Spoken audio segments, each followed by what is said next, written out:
Socrates की कहानी प्राचीन ग्रीस के सबसे प्रसिद्ध दार्शनिकों में से एक की कहानी है, जिसे अक्सर पश्चिमी दर्शन शास्त्र का जनक माना जाता है। उसका जीवन और शिक्षाएं आज भी दुनिया भर में चर्चित हैं। मैं आपको उसकी कहानी संक्षेप में बता रहा हूं। सोक्रेटिस का जन्म लगभग 470 ईसा पूर्व एथेंस, ग्रीस में हुआ था। उसके पिता सोफ्रोनिस्कस मूर्तिकार थे और माता फेनारेते दाई। कहा जाता है कि सोक्रेटिस ने प्रारंभ में अपने पिता के साथ मूर्तिकला सीखी थी, पर धीरे धीरे उसे दर्शन में रुचि हो गई।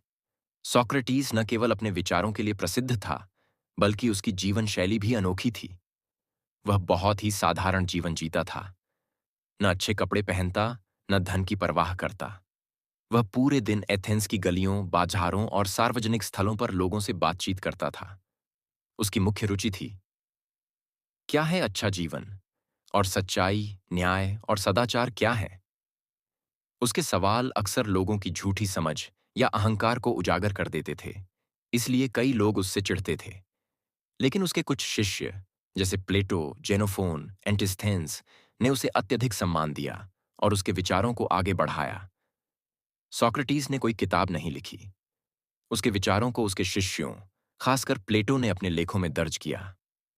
सोक्रेटिस का तरीका था या जिसमें वो लगातार सवाल पूछकर सामने वाले की सोच को चुनौती देता था, ताकि सच्चाई तक पहुंचा जा सके। वह मानता था कि मैं इतना जानता हूं कि मैं कुछ नहीं जानता, यानी ज्ञान की शुरुआत अपनी अज्ञानता को स्वीकार करने से होती है। स्वज्ञान, अपने आप को जानो, सोक्रेटिस का प्रमुख संदेश था। उसका मानना था कि आत्मा का कल्याण सबसे बड़ा उद्देश्य है। सदाचार, उसके अनुसार सदाचार ही सच्चा ज्ञान है। अगर कोई सच में जानता है कि क्या अच्छा है, तो वह बुरा कर ही नहीं सकता। सोक्रेटिस की शिक्षाएं और सवाल जवाब की शैली एथेंस के कई प्रभावशाली लोगों को नागवार गुजरी। उस पर यह आरोप लगाए गए, युवाओं को भ्रष्ट करने का, शहर के परंपरागत देवताओं का अनादर करने का। सोक्रेटिस के अंतिम क्षणों का सबसे मार्मिक वर्णन प्लेटो के फीडो संवाद में मिलता है। जब उसके मित्रों ने उसे जेल से भगाने की योजना बनाई, उसने मना कर दिया।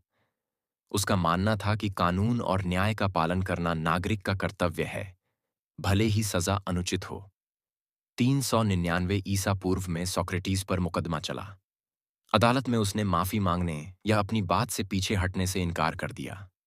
नतीजतन उसे मौत की सजा सुनाई गई, जहर पीकर मरने की। उसने शांति से जहर का प्याला पिया और मृत्यु का वरण किया।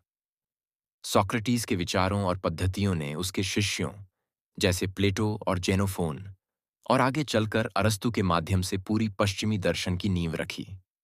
आज भी तर्क, नैतिकता और ज्ञान की चर्चा में सोक्रेटिस का नाम अत्यंत महत्वपूर्ण माना जाता है।